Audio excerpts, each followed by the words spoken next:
sebuah pelabuhan yang sangat besar. Banyak sekali kapal yang bersandar di pelabuhan itu, mulai dari kapal kecil sampai kapal besar. Kapal-kapal itu datang dari berbagai negara. Ada yang dari Melayu, Arab, Eropa, bahkan dari Cina. Setiap kapal yang bersandar akan menambahkan jangkarnya supaya tidak terombang-ambing oleh ombak. Pada suatu hari, datanglah kapal dari negeri Cina. Tut, tut, tut. Hei kalian, coba kalian periksa ke dek bawah. Siap, Kapten. Mereka segera berlari menuju ke dek bawah. Setelah diperiksa, ternyata kapal mengalami kerusakan pada mesin bagian belakang.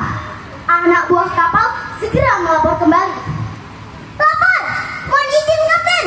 Ternyata kapal mengalami kerusakan pada mesin bagian belakang. Kalau begitu, bersiap-siaplah. Kita akan menepikan kapal. Segera tapatkan jangkar. Kita akan beberapa hari bersandar di sini. Siap, Kapten.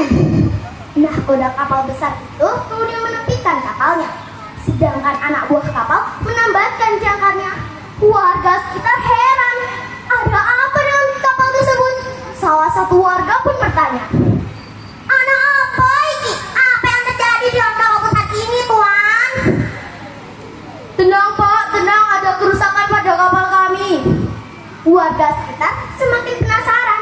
Mereka berasal dari mana? Karena penampilannya kulit putih dan mata sipit. Ternyata mereka berasal dari Cina.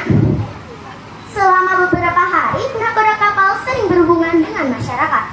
Warga sekitar menyebutnya dengan nama Dampu Awang.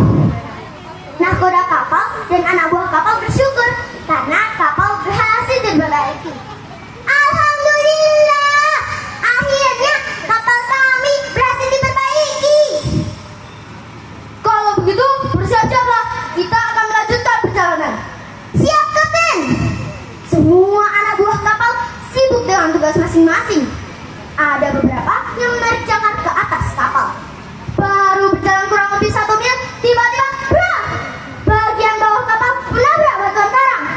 Bersamaan dengan itu, wush, wush, dar, dar. Gelombang laut pasang, angin kencang, membuat kebocoran di mana-mana.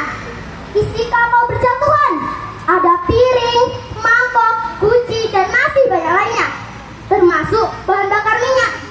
Akhirnya kapal berpecah hingga beberapa ratus tahun warga penduduk desa Banjar tidak mengetahui bila ternyata di daerah mereka ada jangkar yang bersembunyi. Beratus-ratus tahun jangkar terpendam.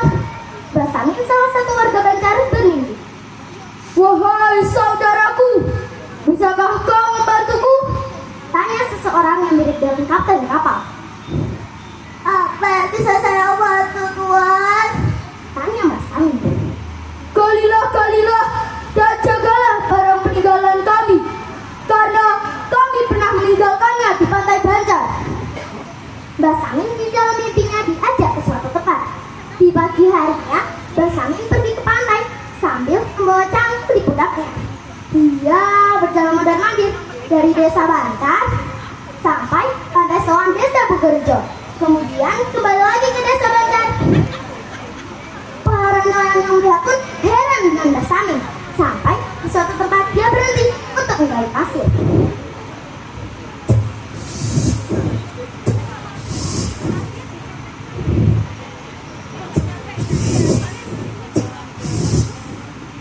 Itu dilakukan sendiri selama beberapa hari, sampai akhirnya datanglah warga dan bertanya. Mbah, lagi apa? Cari barang peninggalan kapal. Alah, Mbah. Tapi Mbah, boleh bantu gak? Iya, boleh. Warga itu kemudian membantu Mbak Samin untuk menggali pasir. Sampai, puang! Cangkul Mbak Samin menyentuh sesuatu. Apa itu?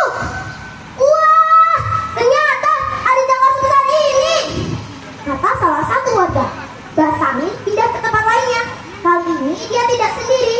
Banyak warga yang ingin membantu mencari barang lainnya. Ternyata pencarian mereka tidak sia-sia. ditemukan lagi jangkar yang lebih besar dari sebelumnya. Jangkar-jangkar itu kemudian diangkat dan dibersihkan. Dari pencarian mereka ditemukan ada 3 jangkar yang sangat besar, sehingga warga sekitar menyebutnya dengan nama jangkar gede.